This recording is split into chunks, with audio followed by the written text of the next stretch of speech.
This is Sarvoch from Melbourne, Australia, and I am bringing another podcast for you today, which is Simplifying Spirituality. Today, we have a very special guest coming on our platform, and he is Sanjiv Malik. Sanjiv Malik ji himself is a very big name nowadays on YouTube. That says much about him. But let me introduce a bit more. He is a spiritual healer, Reiki healer, grandmaster, as well as past life regressionist and a life coach. He has done so many practices in his past. He has given so many discourses on YouTube as well as on the other platforms.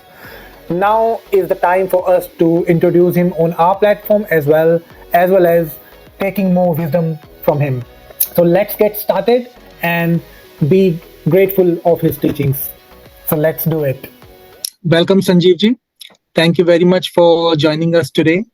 And we are glad that you have taken out your precious time out of your busy schedule. And we know that you have been to so many places. You were in Nepal a few days back, and then after to Maharashtra, and now you have give us this opportunity to ask you some questions for English speakers. They have been waiting for such kind of podcast. We have seen that like India itself has so much of spirituality within itself, but Western world is still far away, and lack of understanding in terms of spirituality. So now, so let's begin with that. So before we dig into more spiritual depth, everyone would like to know who is Sanjiv Malik, and how did you start your journey on this beautiful path where the love of master and disciple becomes infinite? So please say something. Yeah, actually, it started with the very beginning when I was around 9 years of age. Before that also, because this all continue. This is a continuous journey from different births. So as I told in one of my another interview that there are around 30 lifetimes, 30 lifetimes. I have seen my previous journeys as well in the past lives. There I've seen that this journey was already there. So in many of the births I have been doing different kind of worships, different kind of mantra chanting, and different god worship. I have been doing and have been following. In one of the births, I was a Christian. Another birth, I was a Muslim. Another birth, I was a Sufi, and different other births, I was a Hindu. So what I'm saying is, like, this journey in this very birth started with the very early age. When I was like maybe 4 to 5 years, I used to go. That there was very nearby temple, and used to start with that chanting of mantras. There, I used to do that. But in the age of 9 years, I got Diksha, initiation by the perfect master, who is my Shri Paramahansa Sadgurudev Bhagwan. So I have been initiated by him. And since then, this journey has been very much with little bit ups and downs. It has been a smooth journey by grace of the Sadguru, and I have been following the path shown by my beloved master in different ways. I mean, all varieties I have seen. Now I am around 49, so it's around 40 years of lifetimes when I've seen these different kind of ups and downs within this journey, where because my supreme master, he has been very benevolent, and he has been following. He is very kind enough to give me opportunity to serve in different ways. So there have been different paths of worship that I have been following. So it's a path of jnana, which is the path of knowledge. Then the second word, if I say, the path of meditation, which is actually doing this inner journey. And then there is a path of karma, which is actually doing serving the humanity. And my master has been always kind enough to initiate me on the different paths. So he has shown me not only one single way to approach to reach the God, Rather, he has shown me multiple ways to be on the same path. So he has asked me to go through different means to reach the same destination, because we have to deal with so many people and they are from the different backgrounds. So that's one of the things. And then the path of kirtana, like we singing the glory of the Lord and dancing and all that. So that also has been one of my ways. And then also the path of sadhana, where mantra chanting and other and this following the rituals also becomes very important. So what I'm saying is that I have been following different paths, and also because I have been a past life regression therapist, I have done that part. So and written a book on that as well. So that has been a very big, very most important part in my spiritual journey, because we are here to get rid of the karmic bondages that we are have been going through.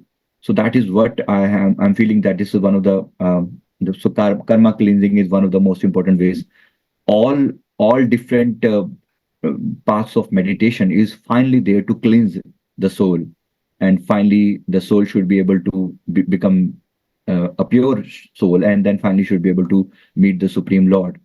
So that is my path. So I can say that I'm a seeker, always in the divine chanting, busy with the divine chanting, always with the divine love. That is the focus. The final focus point is like a state of unconditional love for everyone, for all humanity, where nobody is different. My divine master has been always telling me that you have to focus on the overall well-being of everyone. It's not only for one particular community or the other community or somebody else, or it's just not one particular sector or somebody. It's for everyone. So that's what the path has been. So I'm sure that whatever uh, further things we discuss will be based on the fact that all of us are going in the similar direction with a different paths, but the direction is same, and that is to achieve the Godhead, the Supreme Lord, and finally rejuvenation of the soul, and final glorification of the soul. That's what I think is a journey for everyone. So I'm one of the sadhak on the same path. Wonderful, wonderful, Sanjeev ji, and you have elaborated it in a very beautiful manner. In India itself, we have seen plenty time that so many small sadhaks. Nowadays, there is one mystic, I would say, who is very famous in India. His name is Premanandji Maharaj. You know him, must be. Yeah. He started at the very young age, and he was in ninth standard when he was studying, and then after he started his journey, and till now, like he must be 50, in his 50s now. So this is something which attracts us a lot, especially in India. And when we are talking about country like this Australia, it has been so disconnected out of these. There is no touch of spirituality since a long time. Many mistakes, many masters came to different places around the world. In Western countries, they try to visit it. They visited those countries. They try to get connect with them. And like Swami Vivekanand, we talk about.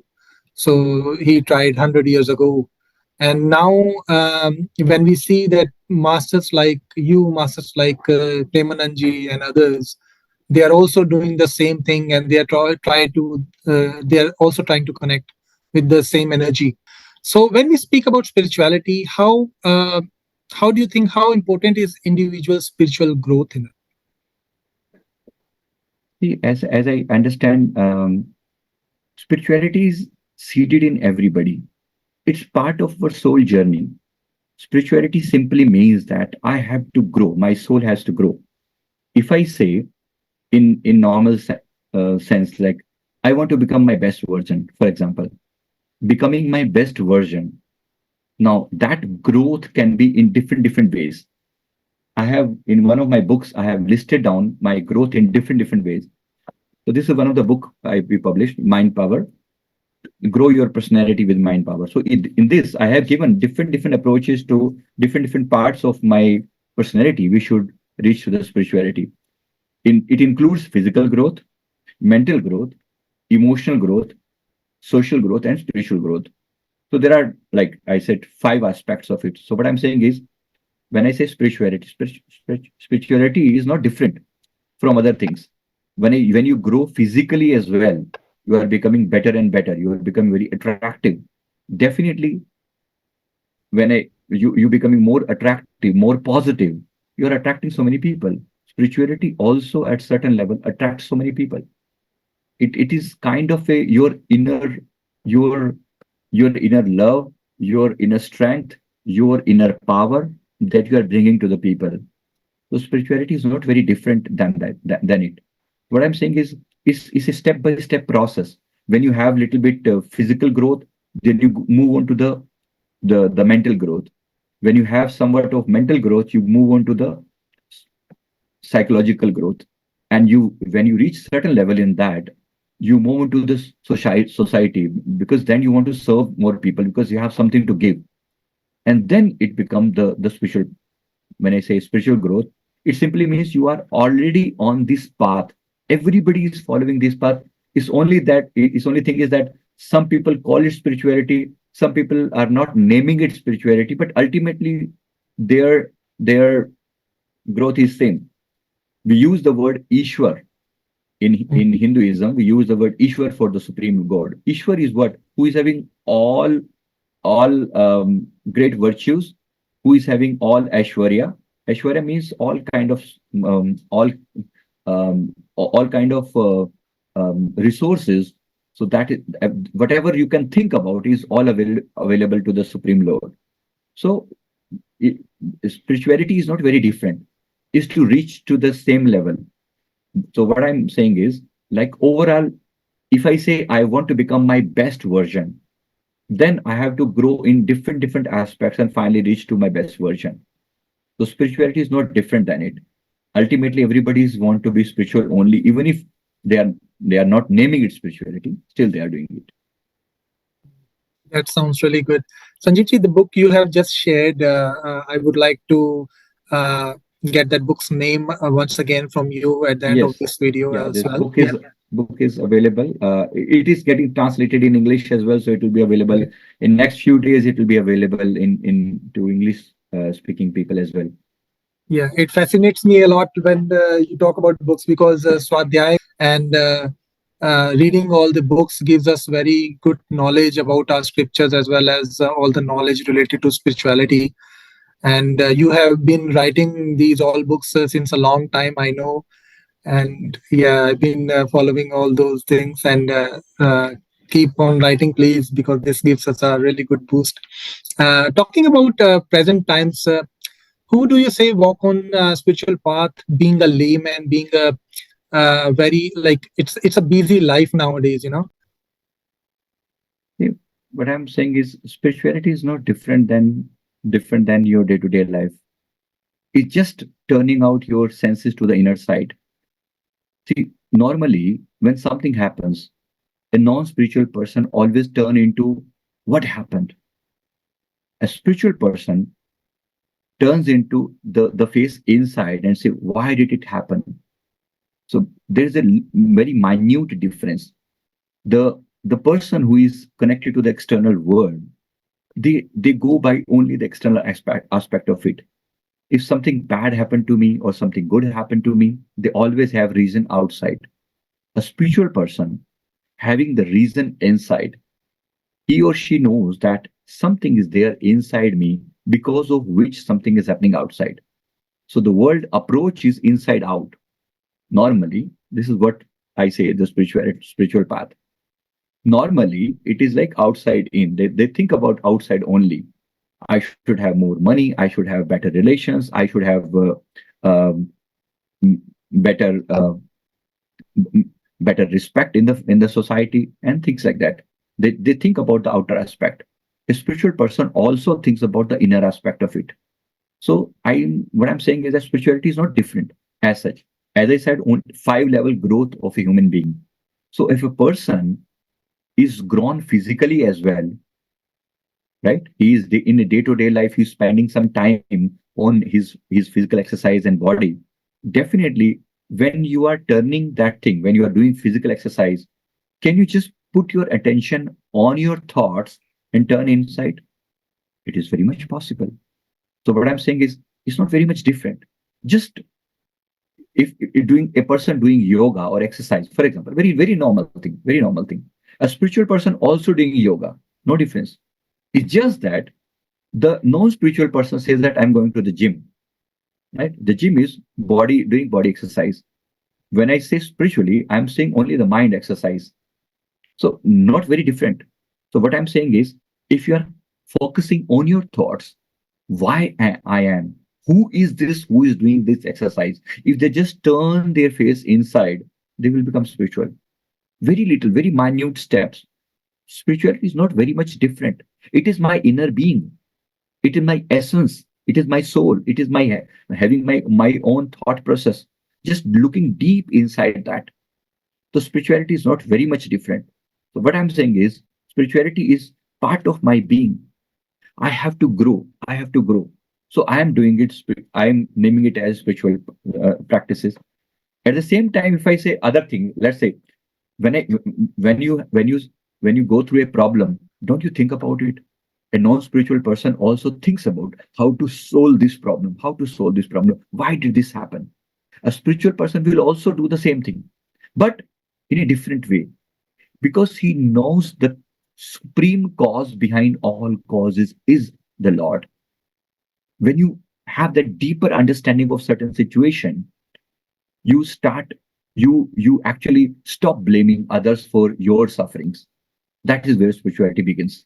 When you stop blaming others, when you stop doing complaints for everyone, there the spirituality begins. I say that the only difference between a spiritual and a non-spiritual person is that either you are a complaint box or you are a thanks giver. So that's a very minute difference. If in the being in the non-spiritual world as well, if a person is understand the art of giving thanks, understand of the art of gratitude, he is spiritual. Spirituality is not different. He's not that only doing puja, worship, and doing mantra chanting is the only spirituality. No, spirituality is day to day in everyday life. If I am aware of who I am, if I am aware of my identity, I am spiritual. Right. So this is what my definition of spirituality is. Spirituality is not different. It's part of my essence. It's part of my being. I'm not very different. Right. Right. Thank you very much once again. From the perspective of Western world, if I may say, what is the importance of meditation? See, meditation, just like your physical exercises, for example, why do you do physical exercise? Somebody does that just to keep your muscles in an active state, your body in an active state, your all moving parts of the body, right? They should be greased and properly. They should be moving. Whosoever wants to keep themselves healthy, and proper food should be given to the body. Similarly, when you think about your mental health, proper thought should be given to the mind. Similarly, as you think about the body, you should think about the mind as well, because we are living more here rather than here. So this is the second part. Once you start living here, the next thing comes your essence, even beyond that. Because when you think about the mind level, you think about the thoughts. And most of the people, the scientists and all other people, they just think about the thought level. There's something beyond thought level. When the thoughts are not there, that is called meditation. When you are just there without having any thoughts. Sometimes many of the people get this as a part of their practice or something. They do have this experience. They're not very different from this experience. In some of the things, they do get this experience. For example, a person who is driving very, very fast, at a certain point of the time, that excitement brings a thoughtless state. The dancer who is dancing, a musician who is who's making who is playing the music, or a singer who is singing, that totally merged into the task. When they are merged into the task, they are at that time, when they are merged into the task, at that time they are one with the task. That the doer and the task done is become one. At that time the thoughts get lost.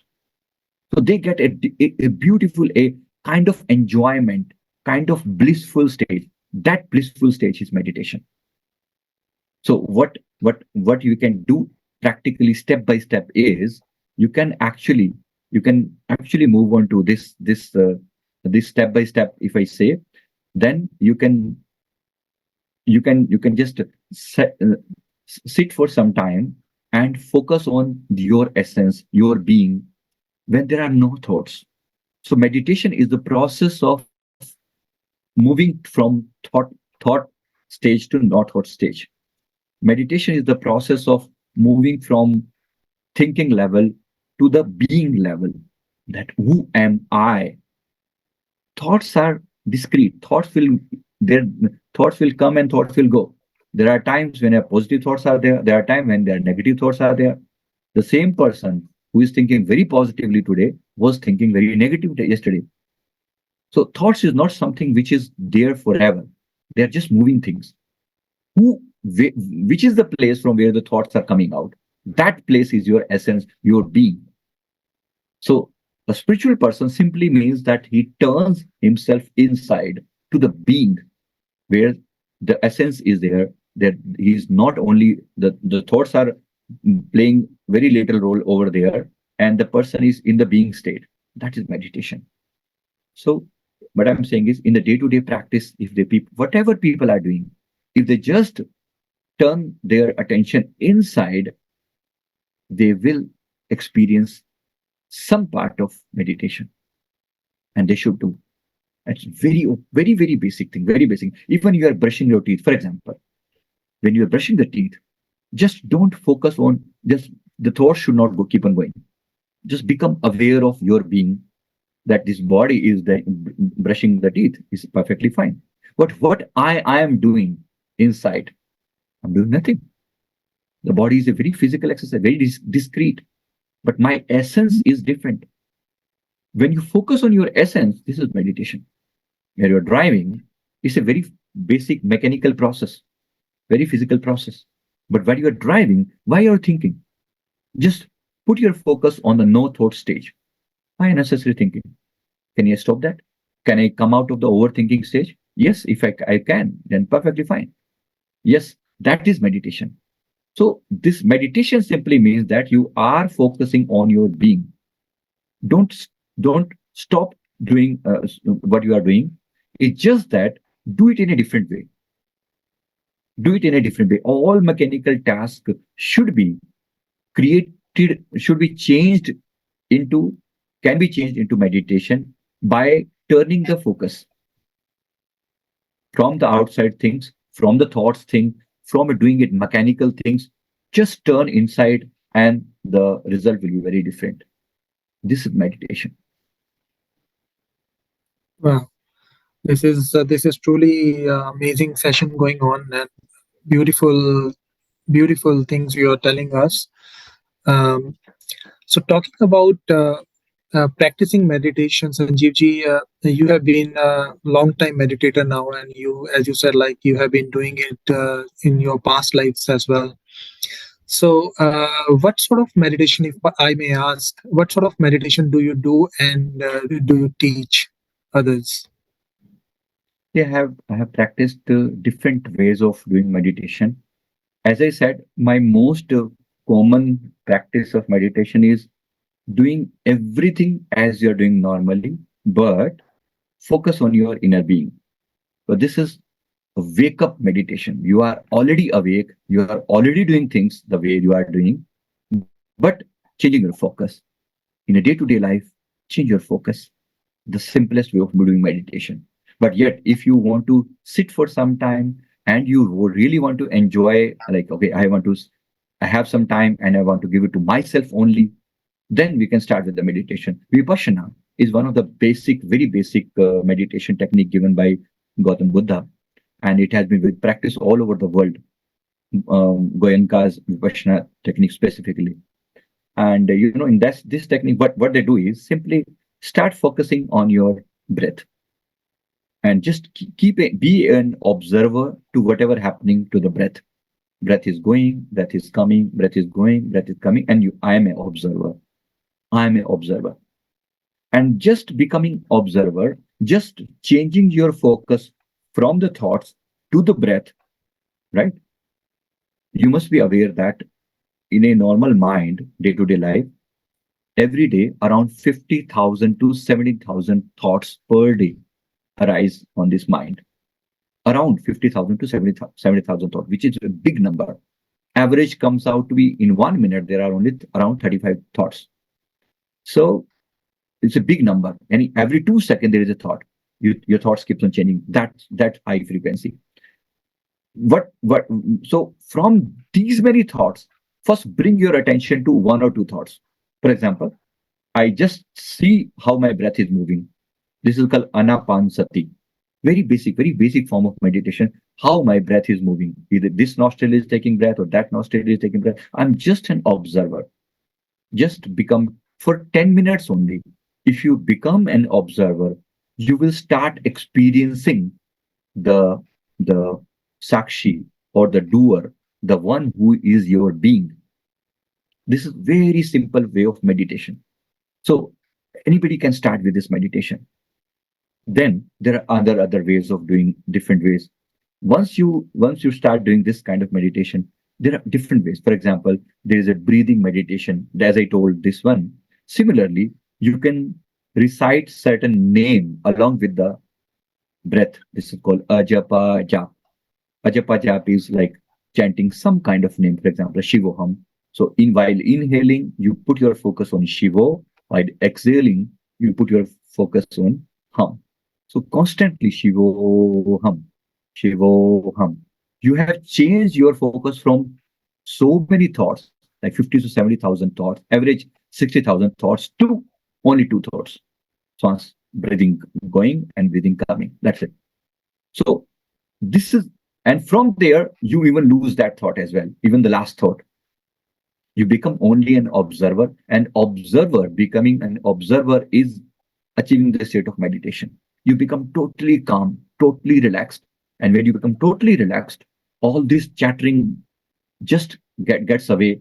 And then you start feeling your inner being and the blissful stage.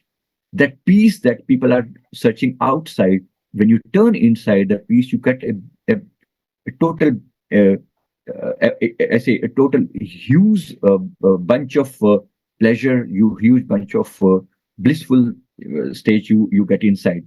So what I'm saying is, this is like one of the techniques. There are different other ways. For example, chakra meditation is another way, focusing on different chakras. There are 7 chakras in the body. Focusing on them and doing some chanting is another way of doing that meditation, which I have been practicing a lot. Doing some mantra meditation, for example, reciting one particular mantra in your mind. For example, Om Namah Shivaya is another form of meditation. And then there are mindfulness meditation. There are other forms of heartfulness meditation. There are different forms. So there are very minute difference in different forms of meditation. Ultimately, the goal of each meditation is to go to the thoughtless stage and feeling the bliss inside. I think it is very easy, with so many techniques now available, so many musics now available, which were not earlier available. Now everything is so easy. And now AI is coming up. You just think about something and you get that thing. Once you are having all the resources available, now it becomes very easy for anybody to reach into the state of meditation. So I think people should enjoy this beautiful state of being, and they should definitely turn themselves to inside and do at least some practice on daily basis, so that they get the peace, whatever they are searching for outside. Otherwise, this total moving brain will give them so much of mental disease. If you really want to stay healthy, happy, You must turn yourself into a meditator at least 10-15 minutes daily. Everybody should do. Definitely, definitely, Sanjeev ji. You spoke about chakras just now, and I know that you have been talking about chakras mostly. And as we know that you teach so many different sort of healing practices, chakra practices, and all many others practices as well. So, if we may ask you about chakras, that Western world is probably very much introduced already with chakras thing, but they are practicing in a different manner. They have a different way of knowing chakra and understanding of it. So, what is your understanding on chakras, and how does it work? How many chakras are there in body and out of the body? Please explain. The chakra meditation, whosoever is doing, it's not cannot be different because these aspects are very much common. I written a complete book on chakra dhyan yoga, Okay. which is comprising of almost all details about the chakras, and these things are very much, I mean, known all across the world. They are not different, even if taught in India or outside. They're not different because each chakra is having certain frequency. Given all the detail here, for example, it's a table. So when the frequency is same, the way of initiation also will be same. So it's not different. It's not that they will teach in a different way. Yes, there are different ways of activating each chakra. And these chakras are actually, if you have seen Maslow's hierarchy of needs, these chakra represent that. For example, the root chakra represent your basic survival things. The sacral chakra represents your creativity, your expansion, and the solar plexus chakra, the third chakra in the sequence, represent your self-esteem, self-respect. Similarly, the fourth chakra, heart chakra, represents self-love.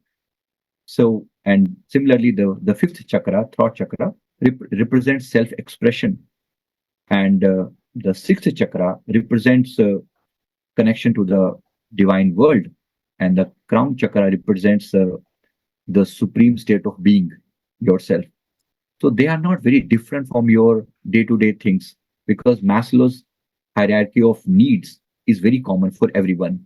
Everybody needs at least the basic food, shelter, and um, food, shelter, and basic needs are already a human being is having. So they need expression with the others. They need to have good relations as well. They want good self-esteem as well. These basics things that a human being needs are connected to your chakras. So they are not very much different, and they cannot be taught differently. Yes, for activation of each chakra, there are 5 or 6 different ways. For example, there are the chakra can be activated by going through a particular frequency. If you can listen to one particular frequency, the chakra can be activated. They can also be activated by wearing certain kind of stones. So this is another way of doing it. They can be activated by different physical poses, which is yoga poses. So this is another way of doing it. They can also be activated by doing affirmations, right? So this is affirmations also. A list is given. For example, when your root chakra is actually the frequency of 396 hertz. So when you say that I'm totally safe, and my physical body is very healthy and happy, and I'm fully balanced. When you say these things, actually you are balancing your chakra, which is very, very common. I mean, it's not that actually if you don't do meditation, saying good words to yourself, which is actually affirmation, is very essential for your mental health, because the mind is always toxicated by different negative thoughts outside. If you just say the positive good words to yourself, which is saying good affirmation, these will not only activate the chakras, at the same time, it will give a boost to your mental health. And you definitely, who is the person in the world who says that I don't want to be happy, I don't want to be healthy? Nobody will say that. So definitely, so this is like I'm fully safe. This is the basic affirmation for the root chakra. Like similarly, there are other ways of doing it. Eating right food for the root chakra will activate it. Wearing right clothes will also give a boost to the chakra activation. So chakra activation having like 5 or 6 different aspects. By different means you can activate the same chakra, and they are very much related to your own growth, a growth of a human being. So they are not very different. I think everybody should take it in a very positive way. And if you compare, as I say, Maslow's hierarchy of need is known to everybody. So if you go by that theory, it is available for everyone. So everybody can do this chakra practice at least for 10 to 15 minutes daily. All right. One more thing you just mentioned, that right food is very important. So I will come on this aspect also. How important is vegetarianism? I feel vegetarian food is very much important, because when you eat, whatever you eat becomes part of your being after some time. The food you are eating is not only carrying the nutrients and vitamins and minerals only, it's also carrying a kind of energy, that energy that you are intaking.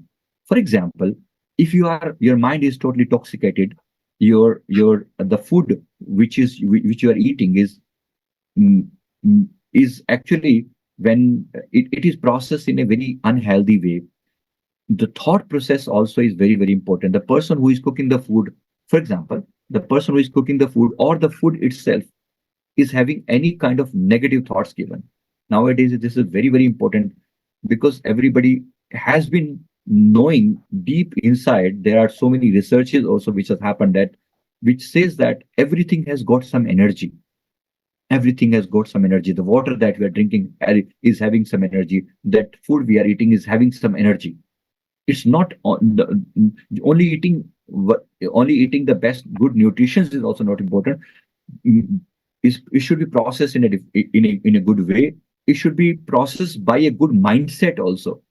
So when I say mindset, when I talk about the eating a non-veg, you imagine the state of the animal who is being killed just for food. When you think about that, and you are killing somebody, let's say even a chicken, you are just killing that chicken. What could be that chicken be thinking? What kind of thought process, what kind of emotions that chicken will be carrying?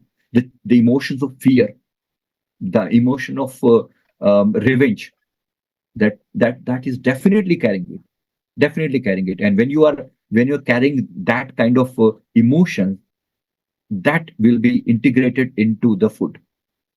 You cannot just skip that, saying that okay, it is more proteins are there or more nutritions are there, and because of that I should eat it. But definitely, it's not only this aspect. You should also think about what kind of thought process was there when this particular thing was being prepared. Right? Even the person cooking the food is very, very important. That if he or she, whosoever is cooking the food, if they are in a bad mindset, they are always thinking in a bad mindset. Definitely, this food will result into that similar kind of mindset in the person who is eating that food. So it is very, very much important. What I'm saying is, like, specifically the non-vegetarian eating people, just think about the mental state. Have you ever seen? I'm just telling to those people who are having eating non-vegetarian. Just think about that. Have you ever seen a chicken being cut for you? Have you ever seen? Just please go and see that. If you go and see that physically, there's some you will definitely change your mindset. Definitely, because you're not seeing it. It's happening all behind the scene. You are getting it on your tray, only on your table. You're just getting it. Okay, it is there, processed, fully ready, and just because of it is more tasty, you want it. It's as simple as that. Some people just have it in that way. They don't think about what is happening behind the scenes. It is important to think about it. It is very, very important. So what I'm saying is, and it is, if I think it on a karmic level, yes, it is extremely important. Extremely. I've written a full book on the karmas because I'm a past life regression therapist, and the karmic theory is extremely important. You cannot skip. You do any kind of bad karmas. You are killing an animal. Do you think that this karma will have no impact on your being, or this karma will have no impact in your life? Definitely. the theory of karma is very much whosoever, whatever you reap, you must sow that. Definitely that will happen. The karmic theory is very much common for everyone. So what I'm saying is, if you are creating a bad karma just for eating your food, while you have alternatives also available, you should not try to create more bad karmic patterns, because when you are killing somebody, something, that thing will definitely result into bad karmas, bad thought process, and ultimately it will make you in the similar state of mind as it was there while it was being killed. So I'm very much in favor of having the vegetarian things as much as possible.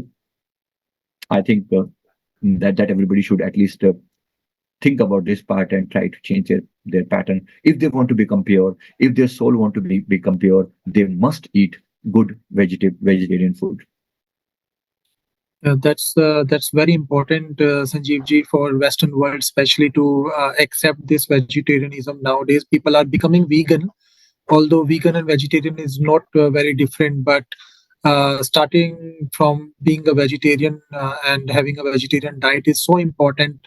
I see every day, because wherever we go over here, everywhere you can't imagine, you just see non-vegetarian food. And it was so hard to find out such places to find vegetarian food. But nowadays it is, because Indian community, especially, I would say, because India is the only country in the whole world which is mostly vegetarian, and they are migrating to these such countries, and we are getting to eat such food now. So we are somehow, in a way, I would say, we are blessed. But all those people not still having vegetarian food, they need to start it. And this is the reason. Karmic reason is the very most important thing. And talking about karma, Sanjeev ji, how important and what is the uh, aspect of karma into our lives? What is karma exactly when we talk about it? Please throw some light on it. Karma is very basic thing. So people know that very easily. Very simple. Whatever you're doing, the karma will return back. All karmas will return back. It's very simple. All basic things, starting from day-to-day life to very complicated things. All your thought process will return back to you. All your karmic things will return back to you. There can be different ways of doing the same thing. You can do the karma in a positive way. You can have a bad karma as well. Everybody is there to earn their bread and butter, but it can be earned in a very positive karma, with a positive karma, and it can be earned with a very negative karmas as well. It plays a vital role in in the in the if I say in the way, like a human being, the growth of a human being overall is the karma thing becomes plays a very vital role. Is if the karmas are good, you will get the similar results in your life. Whatever we are getting in this very life is a karmic pattern that we have seeded in the previous births. So, for example, if I say the role of karma and the role of the previous karma, we call it luck, for example, this person is very lucky because he got so many resources by birth. There is nothing called luck. It's just the previous birth karmas. As Hinduism, it's a firm believer in karma, because we see that the life is not only this particular lifespan of 50, 60, 70 years. It's a sequence of different lifespans. Right? As I explained about myself, around 30 lifetimes I have seen. So it's not only one particular lifespan. So life keeps on going, and whatever karmic pattern we create in this birth, positive or negative, they keep on. They give us result in the upcoming births. So we should seed proper seeds where we should reap, so that finally when they will grow up, the karma will grow up. You have to face the consequences.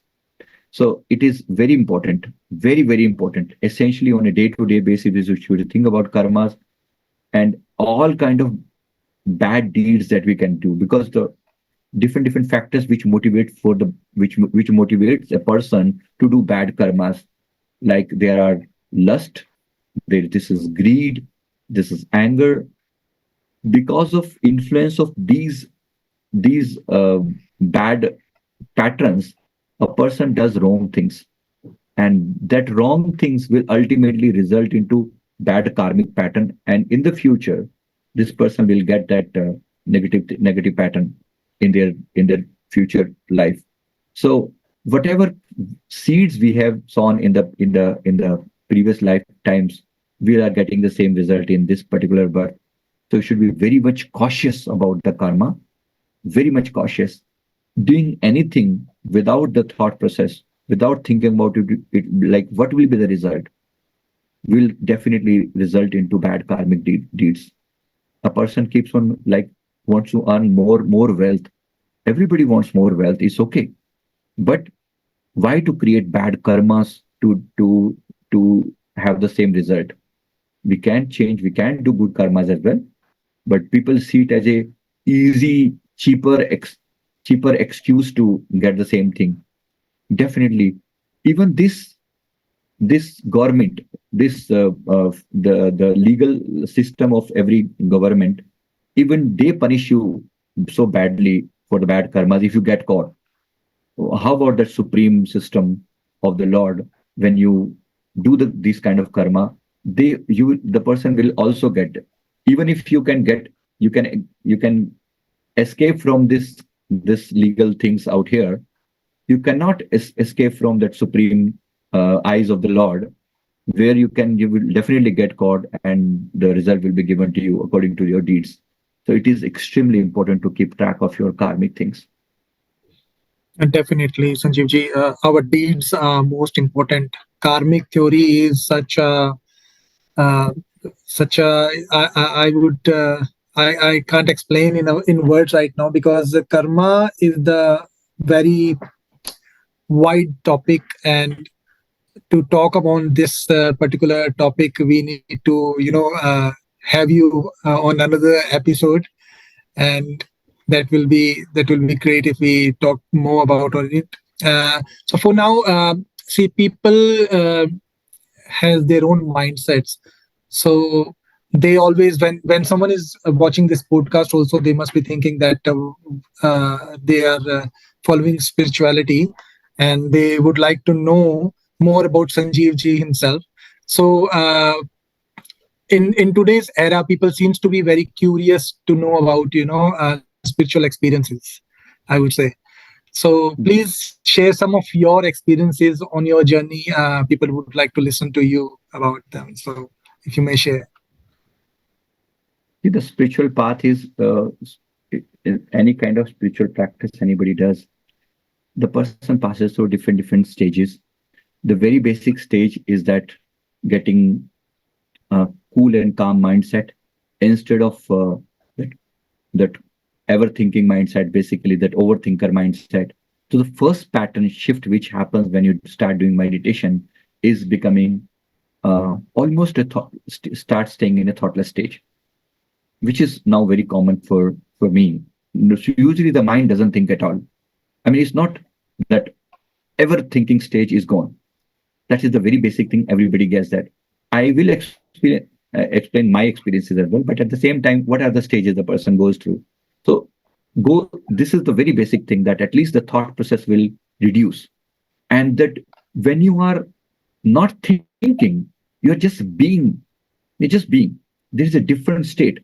Normal people cannot think about that stage, because that is beyond thinking, just state of being. For example, a flower is there. A flower is just blossom. It is there. When you see it, you find it so beautiful. What do you think? This flower is thinking something? No, it's just there. It is just there. Being there itself is so blissful. Similarly, you see the sky. It's open, wide. Do you think it's thinking something? No. So many things have passed on this earth. So many good and bad things the sky has seen. The sky itself is totally separate, totally different from everything what is happening. So it is totally inert, it is totally neutral, and it is in itself so pure. That is the kind of state a person becomes when you start experiencing it on the spiritual path. You become like a sky. You become like an open sky. You become like a flower who is just blossom. It's so blissful. If you see the if I explain the spiritual experiences, I'm not going to explain that, okay, I see so many lights, I saw this and that. No, being itself is so blissful.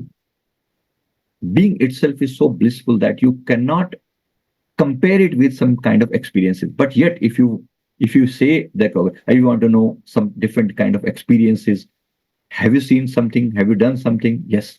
In that way, if I say I have seen out of the body travel, I have done astral travel, I have done. I have seen that different stages when you go out of the body, because when you start purifying your body, when you go through different meditation experiences, after a certain time, this body becomes so pure that it is easy for you to leave this body with your consciousness inside, and you can go out of the body experiences. So those experiences are really, really so powerful, so beautiful, which are out of the world. I think people uh, want to listen to those experiences more. If I say as a being only, there are no experiences at all. It is just being itself is so blissful. Bliss is something which most people have not known. They know only something which is happiness. Happiness and bliss is very different. Happiness is caused by a certain event. You got some better job, you are happy. Your girlfriend said something good to you, you are happy for the time being only. Till the time that cause is present, you are happy. But when the cause will be gone, the result will be also gone. The effect will also be gone.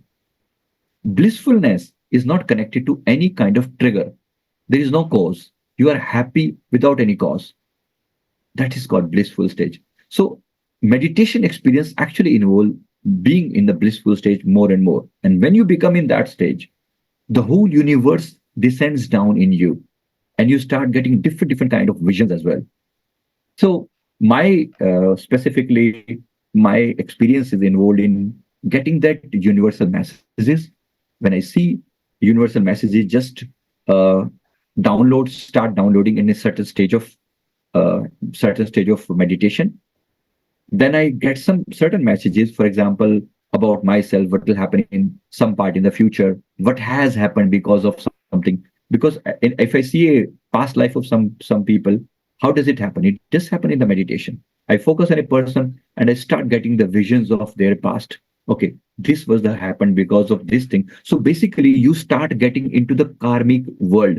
You start getting into the world of reason when you know the reason behind the things, right? In the outer world, things are happening. In the inner world, you are seeing the cause of those things which are happening outside. So this is going into that part. The causal world is called a causal world. If I say it's very much perfect. So you are in the being state as of now, but in the meditation, you go to the causal world. You know the cause behind the things, and when you see the cause, you can also propagate to the future. You can know what will happen in the future. If this is the cause is going on, what will happen to the future? So you know the some part of the past, you may know the present as well, and sometimes you know the some part of the future as well. So there are future visions, there are some messages, there are some solution to some problems, to some of the people as you've seen them, and people ask you questions.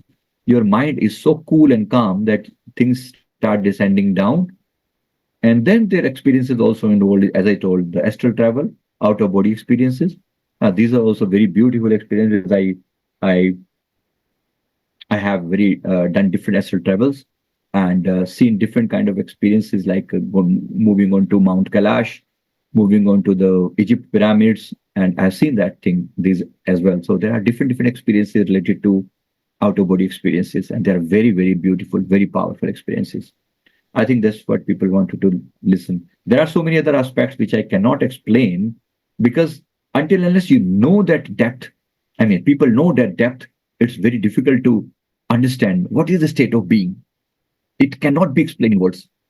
Words are not enough to explain that state of blissfulness. I think whosoever are meditators may be able to explain, may be able to understand my what I'm trying to say. There are so many things which are beyond words. So these experiences are like that. Correct, Sanjeev ji. Very beautiful.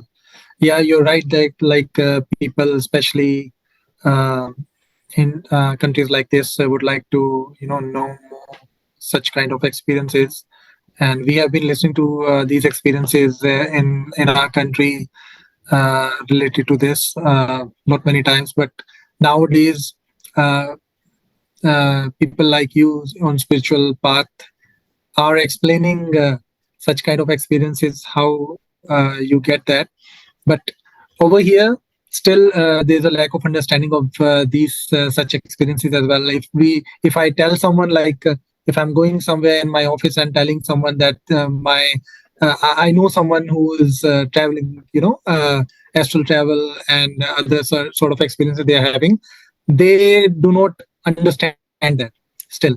So this is lack of understanding still in these such countries. They do not understand spirituality much. So that is why we are just trying to cast this podcast so that we can shed some more light on these such aspects. So Sanjeev ji, I saw one of your video a few days back on Speaking Tree, in which you were talking about a few aspects, and one of from that was a reincarnation of yours, in which you said like you will be leaving this body and afterwards you will be coming back. So if you don't mind, share something about that as well, please. Actually, that is one aspect which my Gurudev explained me, because you when you change the life purpose, when your purpose is very much higher, you are not here only to complete your karmic things, which most of the people are. When I say most, it's true for 99.9% people. There are only remaining 0.1% or 0.2% people, very, very less number, who don't come here only for the karmic things, that they come for the supreme cause. So the goal is very much different than just earning their bread and butter and other things. They are much, much beyond that. So with this reason, my beloved master, he explained me that this very birth will be finishing off in the year 2048, and then after a certain time period of around a gap of around 25 years, I'll be returning back in 2073 for the next level of task that he has assigned me to do. I, as his servant, I just come as by his blessing, his servant, to serve humanity, to serve whatever the task given by my Supreme Master, my Shri Paramhans Gurudev Ji. So he wants to get the service to humanity after certain more preparations.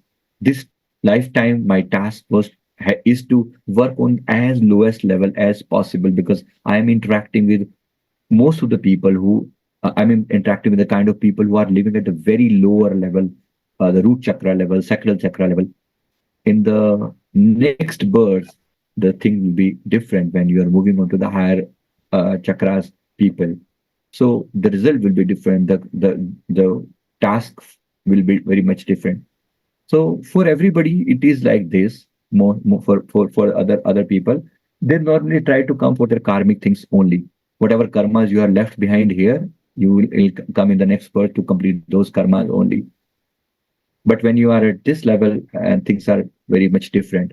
So what I'm trying to conclude is that people should try thinking in a different way.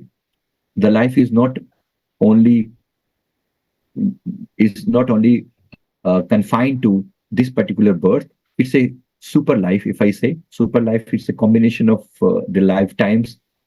When you think in that aspect, you will see a different picture of the life altogether.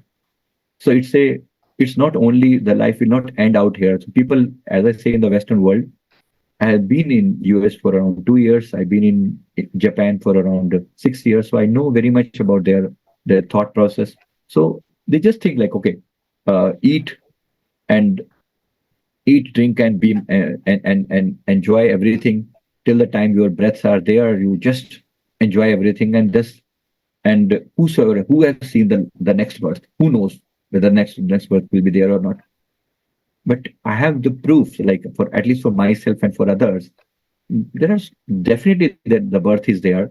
And when you come back again, will you want to work on the same thing, or you want to upgrade it to higher level? What kind of life will you want? Let's say if the next birth is there, people should think about that. And if they start thinking, I think that's where the spirituality will run into the picture. So spirituality, death is something which is very important aspect of our life, because if you don't die, people will just do all bad things. They will try to do all bad things, and if the fear of death is not there, it is important that you should die, you should get the birth again, you should restart the process, but you should not restart the process with a similar mindset. You should get an upgraded mindset.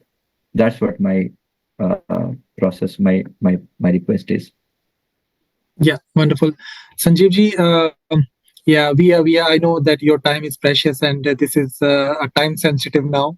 Uh, I would like to ask you, like, when you will be coming next and have one more episode with us, because it is like very important for Westerners and English speaking countries to listen to you, person like you who has immense knowledge about spirituality, and just not just knowledge but experiences, and who is connected to that almighty, that power, and can bring us more wisdom and shed more light on such aspects.